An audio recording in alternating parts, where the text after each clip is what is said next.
Fáilte Roivarís go Matt and Michael. This is Blackfriary Trim, named for the medieval Dominican friary which once stood here just outside the walls of Trim. The Dominican friars wore black habits. This is the site of the Blackfriary Community Heritage and Archaeology Project, run by the Blackfriary Archaeology Field School. Excavations have been running here each summer since 2010, and international students work and study here. Visitors and enthusiasts are also welcome, and free tours are available during the summer. This Dominican friary was founded in 1263 by Geoffrey de Geneville, who was an Anglo-French noble who married one of the de Lacys. He was a soldier and statesman, and a friend of Henry III and Edward I, kings of England. He took part in the 8th Crusade. In later life, he retired to this friary and he was buried here in 1314. The friary was suppressed by Henry VIII in 1542. Later, the stone from the old buildings were removed for building stone, but the site was never built over, and so much of the foundations of the friary survive. It was a very large site, with a great church and a complex of monastic buildings, cloisters, chapter house, scriptorium, dormitories, etc. It also had a monastic garden and a cemetery. Slowly, the full picture of the friary is being uncovered, and the artefacts found shed light on the daily lives of the community here and of the people of Trim. Hello everybody, Dia is Marie Golair. Today I thought I would push out the parameters of my ability just a little bit to sing a song called Berkeley Square, or A Nightingale Sang in Berkeley Square. Now, it's a song that has been sung by dozens of people over the years, many different versions of it, and the challenge I have set myself is to sing that song to the accompaniment of a big band.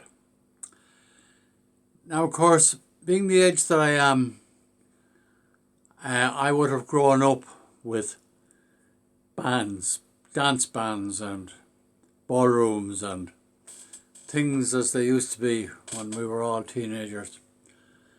I was privileged to be working in Athlone in the late 50s, and I was an attendee, a supporter, a popular ballroom that existed in Athlone was the Crescent.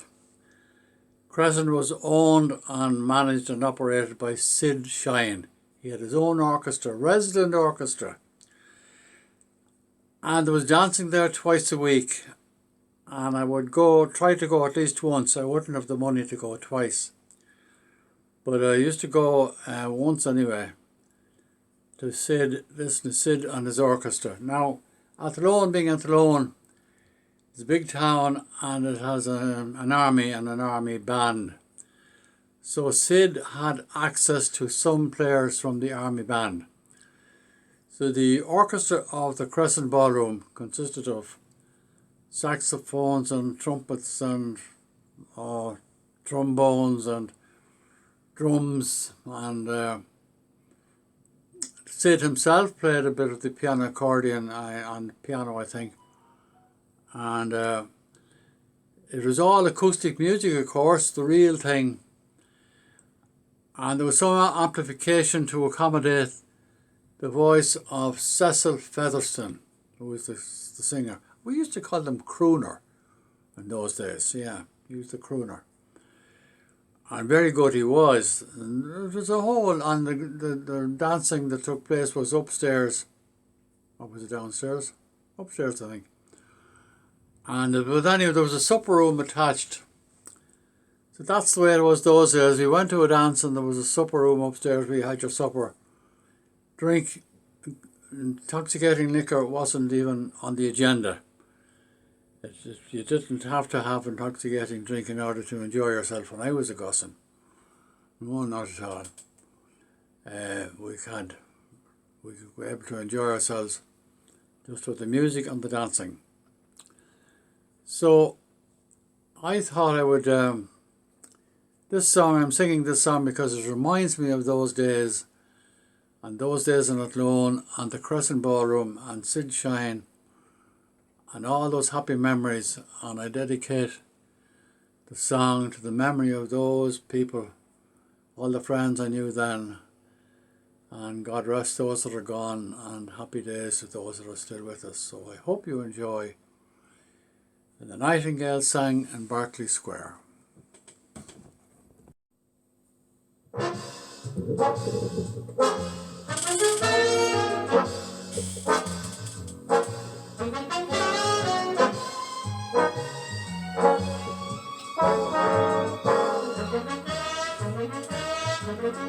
That certain night, the night we met, there was magic abroad in the air. There were angels dining at the Ritz, and a nightingale sang in Berkeley Square.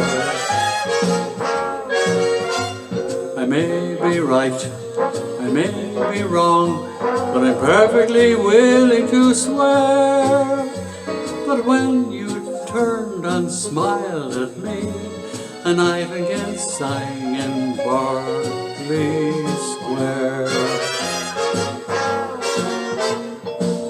The moon that lingered over London town, poor cousin moon, he wore such a frown.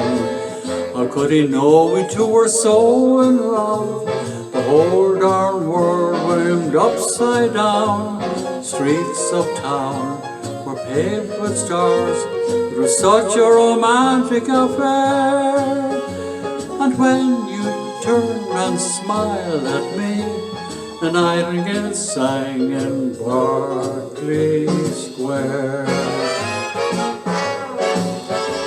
How strange it was, how sweet and strange.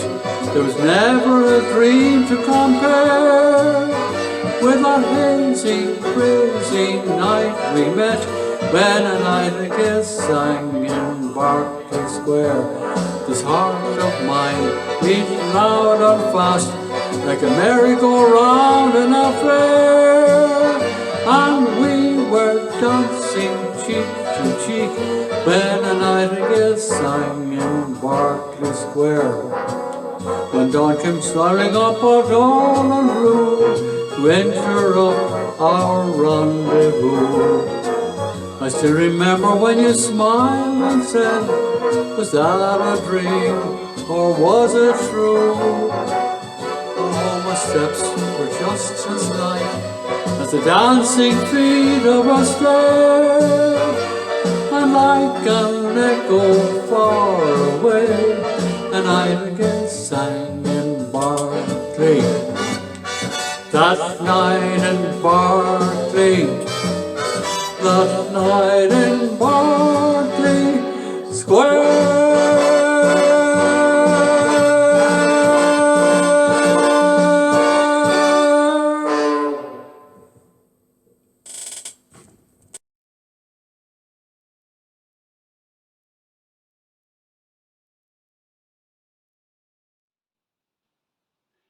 Here's a very interesting poem. Most people know a line or two from this poem.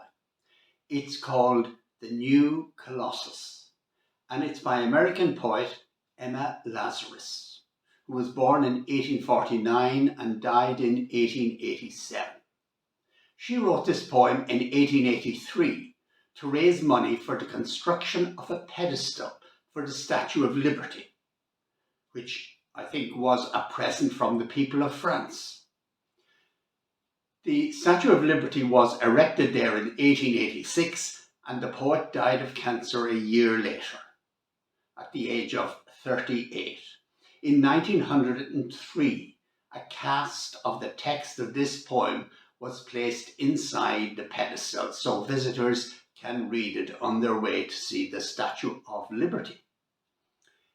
Emma Lazarus was an American author of poetry, prose, translations, as well as an activist for Jewish causes. She was born in New York and she was very successful. She had many books of poetry published, and she was an early Jewish nationalist, advocating for a Jewish state in Palestine as early as the 1880s. I suppose this poem references the famous Colossus of Rhodes statue, which was destroyed but is regarded as one of the 7 wonders of the ancient world. The New Colossus by Emma Lazarus. Not like the brazen giant of Greek fame, with conquering limbs astride from land to land. Here, at our sea-washed sunset gate shall stand a mighty woman with a torch, whose flame is the imprisoned lightning, and her name, Mother of Exiles. From her beacon hand glows worldwide welcome. Her mild eyes command the air-bridged harbour that twin cities frame. Keep, ancient lands, your storied pomp, cries she with silent lips. Give me your tired, your poor, your huddled masses yearning to breathe free, the wretched refuse of your teeming shore. Send these, the homeless, tempest-tossed, to me. I lift my lamp beside the golden door.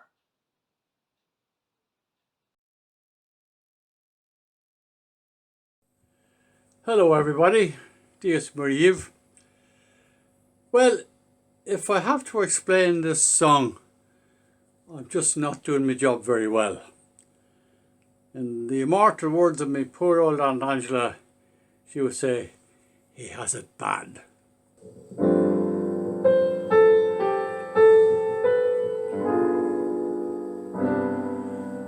A cigarette that bears a lipstick's traces, an airline ticket to romantic places, and still my heart has wings. These foolish things remind me of you.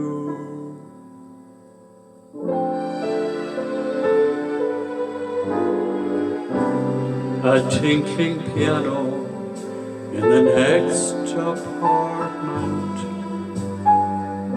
Those stumbling words that told you what my heart meant. A fairground's painted swings. These foolish things remind me of you. I know that this was bound to be. These things have haunted me for you, my dear, enchanted me. The winds of March that make my heart dead answer.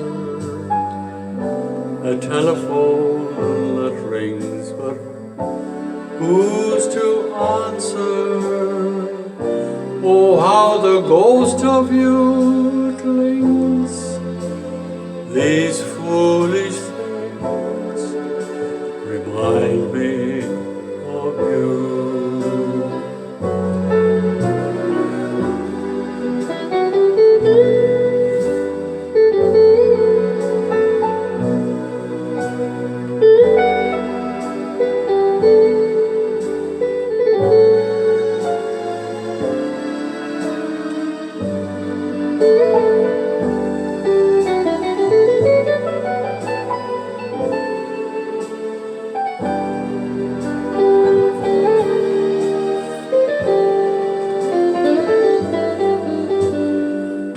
The winds of March that make my heart a dancer, a telephone that rings but who's to answer? Oh, how the ghost of you clings. These foolish things remind me of you.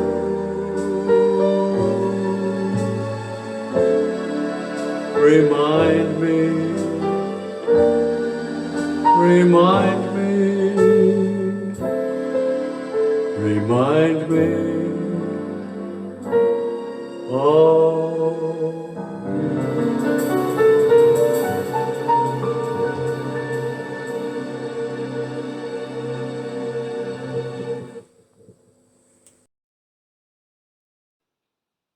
Here is a poem of mine written as a result of a visit to the Blackfriary excavations.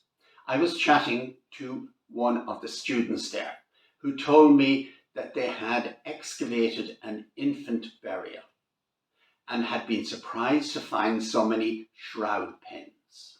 The shroud pins held the shroud together, of course. She told me that they had been worried first that the shroud pins were from 2 burials and that they had missed one of them. And the poem is in the voice of the archaeologist. A Blackfriary burial.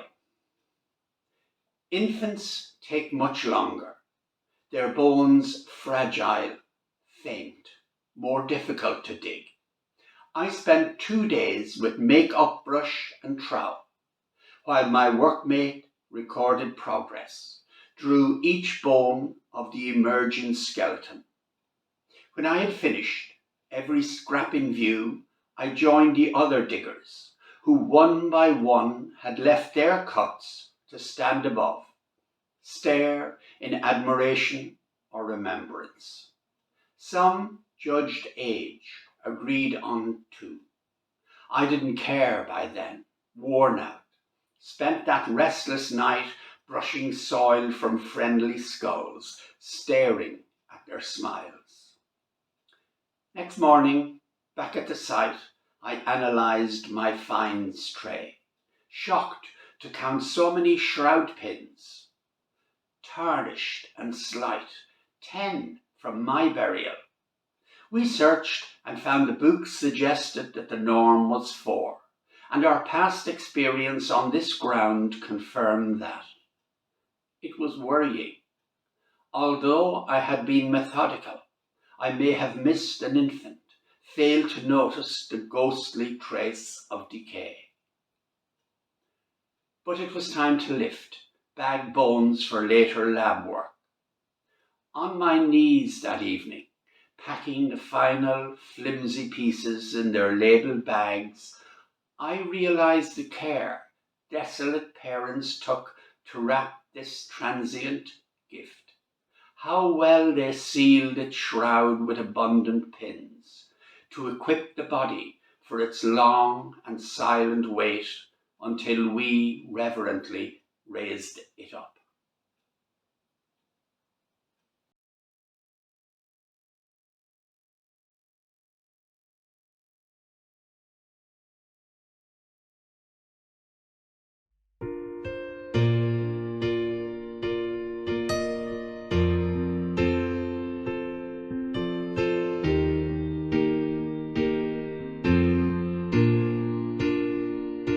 Some say love, it is a river that drowns the tender reed.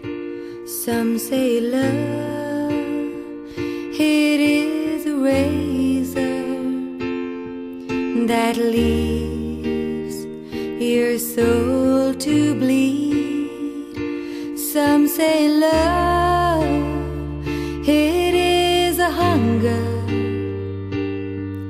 an endless aching need. I say love, it is a flower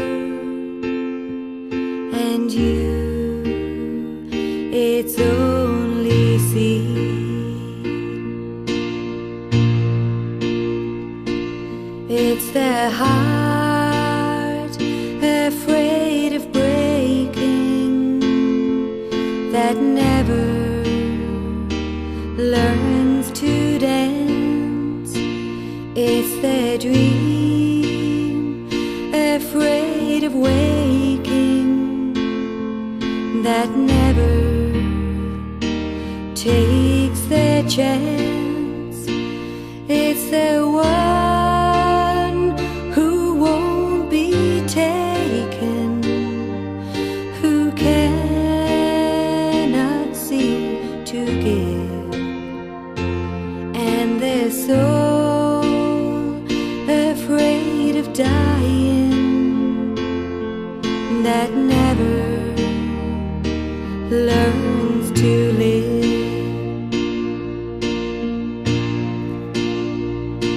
When the night has been too lonely and the road has been too long, and you think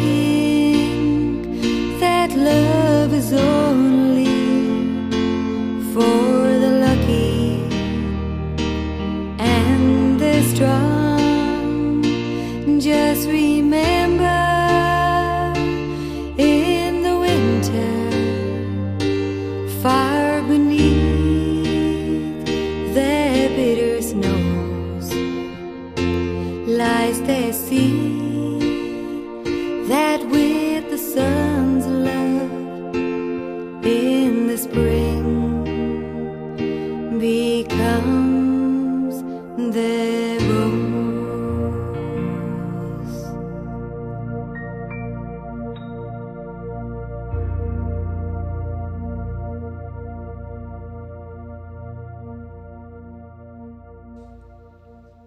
Thanks to Sarah Canny for that. That was lovely. We'll see you again in 2 weeks. Thank you very much for watching. And we'll end this week with a tribute to Syd Shine. Matt mentioned him earlier on, the band leader and ballroom owner from Athlone. RTE Nationwide paid tribute to him on the occasion of his 90th birthday in 2010.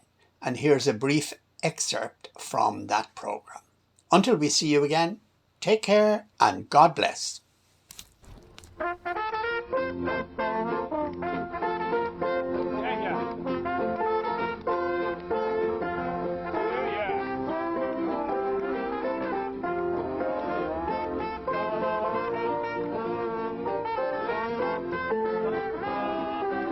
Everybody do it. Oh, when the saints go marching in.